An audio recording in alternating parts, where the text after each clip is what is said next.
Coming up in the news, two rivalry gangs on Grand Bahama. Is the police concerned? The Member of Parliament for North Abaco weighing in on unauthorized buildings on that northern island. And educators reflect on former education director Clarence Carroll. The Bahamas Tonight, the Northern Edition starts now. This is the Bahamas Tonight, Northern Edition.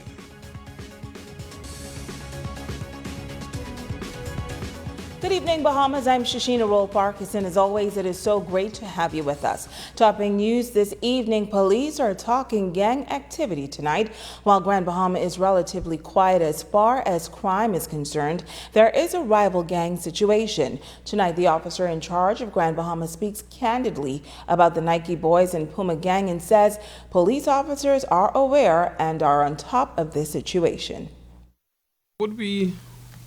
We have two feuding fractions here in Grand Bahama, the Nike and the Puma Boys. These are the two gangs on Grand Bahama. Officer in charge of the Northern Bahamas, Ashton Greenslade, say many who are a part of this group are young men who grew up with no fathers in the household and are at risk. I try to have a dialogue with them as much as possible, and when and wherever we need to enforce the law, we enforce the law. When we need to execute a search warrant on their premises and take a gun and arrest them, put them before the court, we do that. Whenever they in breach of the penal code, they commit a criminal offense, we take them before the court. Greenslade admits that there are times when these feuds result in murder. We sometimes, if you allow it to fester, sometimes we have a homicide. Because if these youngsters or these misguided youths get their hand on a weapon, they will use it. That's why once we get the information, we act on it right away, and we try to bring them into custody. So this is serious then? Yes, but we try to be proactive. And we haven't had a serious incident from them for a while, and we're trying to keep it that way. And here's the age group of most of the members. We're between the ages of 17 and 21. Young fellas, young men, who are misguided, who really need that father figure. There has been some concern expressed that these types of gangs often target school children, but Greenslade says that's not the case. We don't give them that opportunity here in Grand Bahama, because every day my officers in the schools, every day my commanders and their officers in the school, we want the young people to be like us, not like the gangsters. In news from the crime beat, a female resident of Inagua Avenue south of Coral Road is in custody for possession of a quantity of marijuana. Police tell us that officers, along with a team from Customs acting on information, conducted a search of the residence, and officers reportedly discovered a quantity of taped packages of suspected marijuana in a 36-inch white igloo cooler. The value of the drugs is said to be around $73,000. Now, in a second incident shortly after 12 p.m. yesterday, officers of the Drug Enforcement Unit and officers of the Bahamas Customs Department acting on information and armed with a search warrant went to a house on Spinney Road. Officers searched the home and discovered a quantity of suspected marijuana. A male resident was arrested and taken into police custody. Investigations are continuing. Now to news from Abaco. The Ministry of Works has stepped up its surveillance of illegal construction. Last week, a number of unauthorized structures in the shantytown known as the Farm were demolished, and residents were warned that any and all unauthorized buildings will be torn down. Tonight, the Member of Parliament for North Abaco, the Honorable Darren Henfield, is providing more insight into that matter. Italia Hall has more. A statement issued by the Ministry of Works confirmed that 45 incomplete and unoccupied structures at the farm shantytown near Treasure Key were torn down and the debris taken away. Hurricane Dorian in September of 2019 destroyed the mud and pea shanty towns in Marsh Harbor, as well as the sandbank in Treasure Key.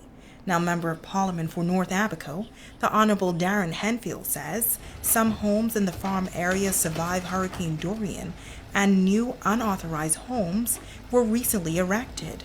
Henfield says the government is adamant that such irregular communities must be eradicated as they are unsafe and unsanitary. And we saw in Dorian the results of what took place to communities that are irregularly built. And so this exercise in the courts, we were stopped, but the courts also determined that the government should not remove or eradicate any buildings existing, but there would be no more new builds. This exercise simply follows the court order, where there should be no new buildings, and as we seek to regularize communities not only in Abaco, but all across the Bahamas. He says residents must realize that they have a right to own and purchase land. We are a country of laws, and Bahamians are encouraged to follow the laws. Anybody who comes here should follow the laws of our country, and I want to congratulate the Deputy Prime Minister who's leading this charge as the Minister of Works for the immense effort that he's been doing in this regard to help to regularize our communities. Now, there are reports of an apparent housing shortage in Abaco, as many were destroyed by Hurricane Dorian, and as a result, some residents have resorted to building unauthorized structures. But the North Abaco MP says despite the circumstances, the law must be followed. All must obey the laws of the country. If you're entitled to be in the Bahamas, you can go and acquire land in accordance with the government programs, where we intend to establish communities in Abaco subdivisions, one in Central Pines near Murphytown. We've made provisions for one in Spring City and one in Wilson City. And so we advise people to follow the law, abide by the regulations and the rules, and all will be well. Italia Hall, ZNS Network News. Also from Abaco tonight, the North Abaco MP is expressing concern about the number of traffic accidents on the streets of that northern island. Speed, he says, have been attributed as a factor in many of them. MP Darren Henfield calls it troubling.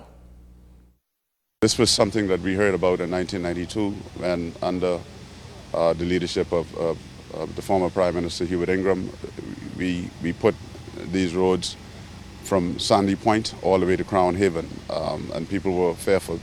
But today we're seeing too many traffic fatalities by young people on our streets, and I implore them to slow down. Speed kills, and it not only could potentially kill you, but it has potential for causing injury and harm to other people. In other news, the Grand Bahama economy will be the topic of discussion during the 22nd annual Grand Bahama Business Outlook webinar Thursday, April 29th and Friday, April 30th. The webinar will begin at 9:30 a.m. on both days. President of the Counselor Limited, Joan Albury, says this year's speakers and discussion panel will include some of the top industry leaders in the country. The outlooks are held in 7 islands, and we begin usually in January with the Bahamas Business Outlook, which takes place in Nassau. And then immediately after that, usually in about February, we host the Grand Bahama Outlook. However, because of Dorian and then COVID, we were not able to have the Outlook in Grand Bahama last year. But there have been a number of announcements recently, including the airport and other developments going on. So we thought that this would be a great time for us to have the Outlook. Now, a number of keynote speakers will be presenting at the Business Outlook, which will be the first virtual webinar in its 22 years of existence.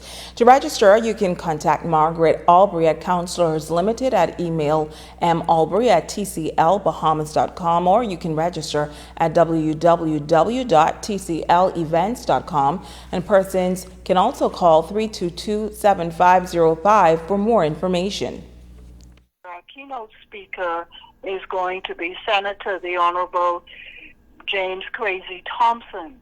And Minister Crazy Thompson will speak to our theme, which is Facing Unprecedented Times, Recover, Adapt, Advance. And after Minister Crazy Thompson, we will have the President of the Chamber of Commerce, Greg LaRota, who's going to be talking to the subject Rebound for the Better. And then we'll have a number of other speakers, including Dr. Charles Diggis, who is going to be talking about the relationship between doctors and the Cleveland Clinic. His topic is the value of global co-branding for Bahamian companies. Stay with us. There's more news on the other side of the break.